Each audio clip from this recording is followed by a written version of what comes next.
Hi, I'm Holly Lyke-Ho-Gland, the Principal Research Lead for Process and Performance Management at APQC. As part of our ongoing series that takes a deep dive into the 7 tenets of process management, I'm going to talk to you today about something a sometimes overlooked tenet, change management. So, what is the change management tenet at a high level? It's getting people to come along for the process journey, whether it's engaging BPM overall or for a specific process project. Change management is all about the people, communicating with them, getting their feedback, and their participation. It involves answering the big questions. How do we move anything from an entire organization to a specific role from point A to point B? And how do we remain a cohesive organization in the process? Now, to accomplish this Herculean task, we've identified 5 major components for change management. And the first components are typically the ones that are synonymous with the idea of change management. And that's communication and training. Communication is the two-way process of reaching a mutual understanding in which the organization and its employees exchange information, set expectations, and create shared meaning.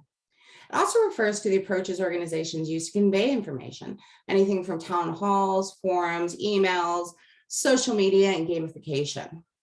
Now, the second component is training. And that's how the organization has organized activities to impart information, change behaviors, improve performance, and help employees attain a required level of knowledge or skill to make doing their work better. Now, the third component we have is this idea of engagement, which has kind of 2 meanings. And the first is the emotional connection an employee feels towards their organization, which influences their behaviors and their performance.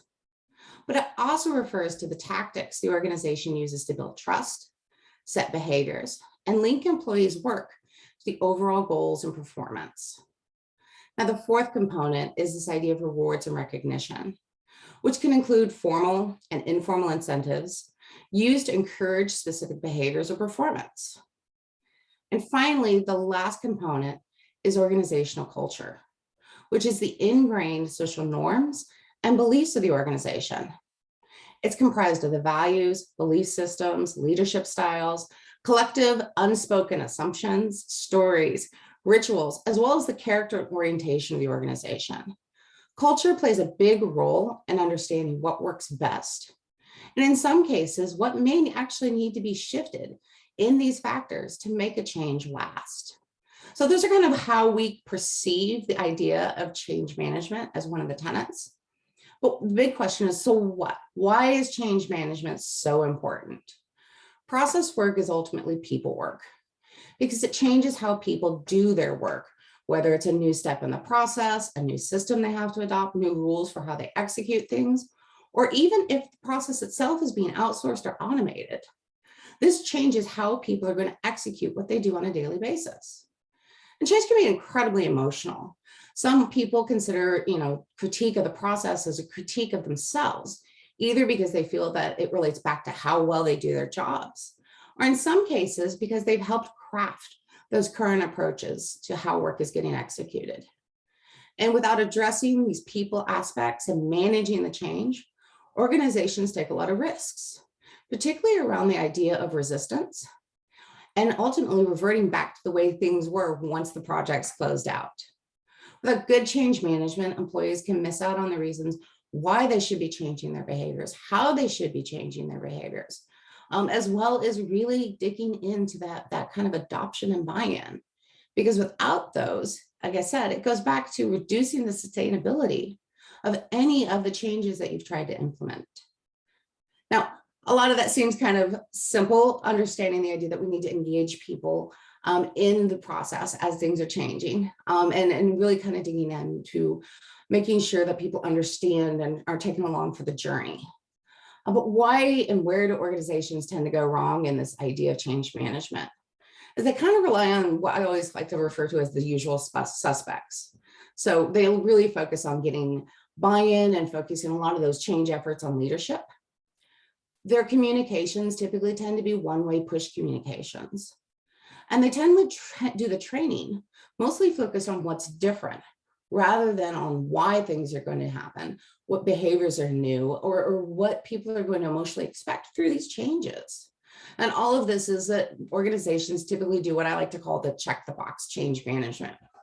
Rather than substantive change, they would focus on things like, we sent out these emails, we've set up these training, 30% of the people have been trained on a new tool or technology. And they really don't really focus then on understanding or new skill sets to help change behaviors. And they tend to not leverage methods like rewards and recognition that help incentivize people to want to make the change, success stories that show that it can happen and it can have positive effects, or things like communities of practice, where people can connect with one another and help drive those behavioral shifts and understand the value of the process project or business process management in general. So that kind of teases into, so how can we do better? A big thing that a lot of organizations can do when it comes to change management is include employees in the solution and create opportunities for feedback.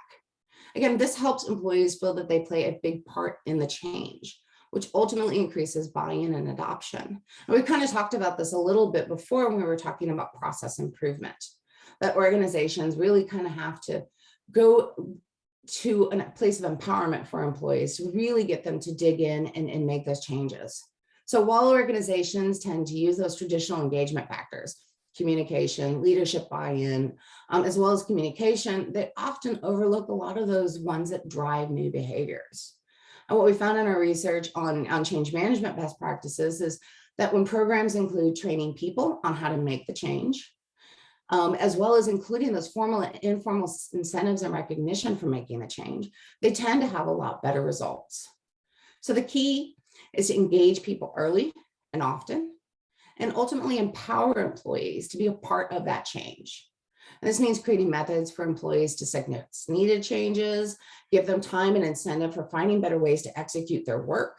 And when we're talking about large scale changes, we see a lot of people do really well when they learn how to make it fun and make those people, those frontline employees, part of the solution team, either through feedback or owning little small pieces of the project, even so much as being, peer advisors for the rest of their team on how to do things, or tap to subject matter experts. So the other last part of that is that empowerment, though, requires making sure people have the right skill sets. So organizations often have to make sure they provide training on process management methodologies and improvement tools, and really clearly provide that time and incentives for employees to be part of the process efforts. So thank you all for watching this video.